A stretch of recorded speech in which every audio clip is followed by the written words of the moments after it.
When I was 16, I took a babysitting job for a family that was pretty well off. I was starting to save money for my senior trip because I knew my parents wouldn't be able to afford it on their own. They had a huge house. It was 7 bedrooms and 4 bathrooms. They had a total of 6 children, but I was only to watch 3 of them because they only hired a babysitter and went out on weekends that the other 3 were at their biological dad's house. I'm sure it was way easier to find someone who could watch 3 children compared to 6 at once. I was a very responsible teenager. I would rather work than go to the hottest party of the weekend, so watching 3 kids was fine for me. Plus, the twins were 10, so it wasn't like they needed to be chased after. The other child was 4, so she was a little needier. It was the first night I was due to babysit, so I got there early to go over the rules and phone numbers and all the other things parents go over when a new babysitter is starting. Alicia, the mom, walked me through their nighttime routines, approved foods and things they liked and didn't like. Then she retreated upstairs to finish getting ready for whatever fancy event they were going to. One of the twins came up to me and said, "I hope you're stronger than the last babysitter," and ran off. Why are kids so creepy? I thought to myself. I remember one time when my baby sister was 4. She turned to us all at dinner and said, "We're all dying." Kids could be so creepy, I swear. About half an hour later, Alicia came down the stairs, dressed to the nines in a sequin ball gown, hair half up, and the biggest high heels I'd ever seen in person. My mom certainly wouldn't be caught in those. She'd fall flat on her face. "Okay, my car's almost here. Do you have any last-minute questions or concerns?" Alicia asked.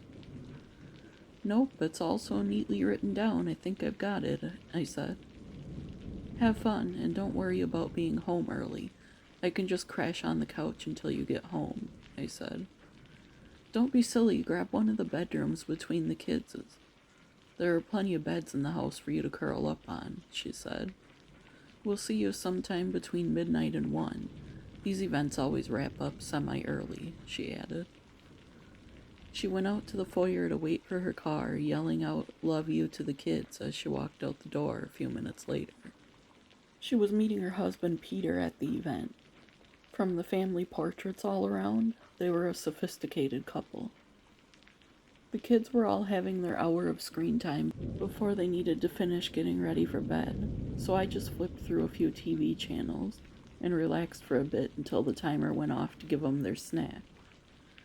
There was a tray in the fridge with some cut-up apples and strawberries. All I had to do was give them a little peanut butter for their apples and a small glass of milk. The rest of the night went really smoothly, actually. The kids weren't the type to cause problems at bedtime, which I really appreciated. Though it could be just because it was the first time I had watched them. They might have felt too awkward throwing fits. I had had my fair share of kids who threw fits at bedtime, so this was a definite welcome break. The 10-year-olds were of course allowed to stay up longer, so the rule was that they went to their rooms at 8 when the 4-year-old went to sleep. But they were allowed to watch a movie or read a book before they were supposed to go to sleep at 9:30.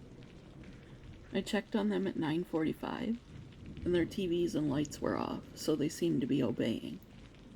I was just watching some TV and eating a snack when the 4-year-old crawled up on the couch.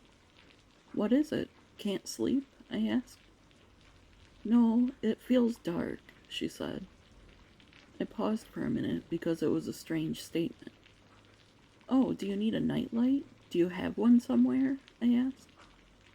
"No, it's not dark. It feels dark," she said, falling asleep on the couch next to me mid-sentence. "Again, kids are creepy," I said out loud this time. A short while later, I carried her up to bed and tucked her in. Later, I was drifting off to sleep when I heard the faint sound of a door opening in the distance. I knew I better do the responsible thing and check on all 3 of the kids. Their doors were shut, but I noticed the door to the master bedroom was wide open, and it had been shut the whole time I'd been there. I didn't want to cross any boundaries, so I just lightly called out, Hello? Is anyone up there? But less than 2 seconds after I finished my sentence, the door slammed. I was so shocked I almost screamed, but caught myself because I didn't want the kids to wake up scared. Okay, that was just plain weird, I thought to myself. Heading back downstairs, I was shaking, so I had to use the railing to steady myself. As soon as I got back down, the second my feet hit the ground, I heard a thud upstairs, almost as if something was taunting me. I paused and listened. The thud was followed by a giggle. Making my way upstairs, I was sure this time that the youngest was awake and playing in her room. But I didn't even make it to her room. There was a big toy truck in the hallway with its lights flashing. I almost tripped on it. I was so intently staring towards her bedroom that I wasn't paying attention to the floor ahead of me. I bent down to move the truck, and it backed up a few inches. I couldn't believe what I was seeing, and I literally rubbed my eyes a few times, thinking I was surely dreaming, and I'd wake up down on the couch where I'd been drifting off nearly an hour ago. But I wasn't dreaming. Back then at 16, before this night at least, I had never thought too much about the paranormal. Sometimes my friends and I would watch those ghost investigation shows on TV or something, but other than that, I had little to no experience. But I began to wonder if something more was going on in this moment. The one kid saying he hoped I was stronger than the last babysitter, the 4-year-old saying she felt dark, the doors slamming, and now this truck appearing in the hallway. It couldn't be anything else. All 3 kids were sound asleep, and there were no animals to blame it on.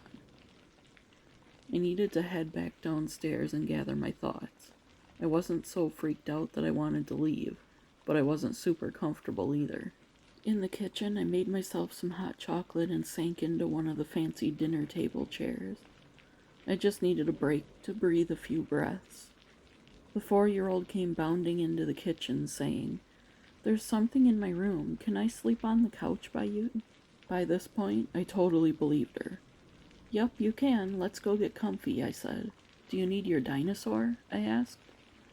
She had a plush dinosaur her brothers had given her on her last birthday that she apparently loved carrying around.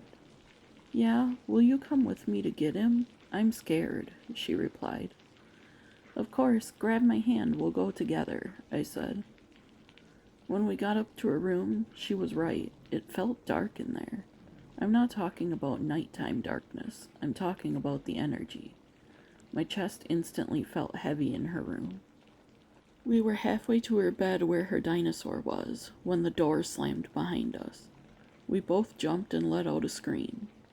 I wish I could have maintained composure so I didn't scare her more, but it was a natural reaction. She clung to me so hard, as in wrapping her legs around my torso and her arms around my neck. I reassured her the best I could that we were okay and things would be okay. The rest of the night, she slept right next to me on the couch, once I was finally able to calm her down and get her back to sleep, that is. The rest of the summer, I didn't back down. I continued to babysit when they needed me, and aside from little unexplained noises, nothing was as active as that first night. It began to feel like the spirit in the house was testing me to make sure I was a good fit. I can't imagine what it was like seeing the toy truck move in the hallway. I probably would have ran screaming, so you were super brave at 16. Do you have a paranormal story to share? Email it to the address in the description below, and I'll put it in an upcoming video. Please like and share it out. And with that, see you tomorrow, friends.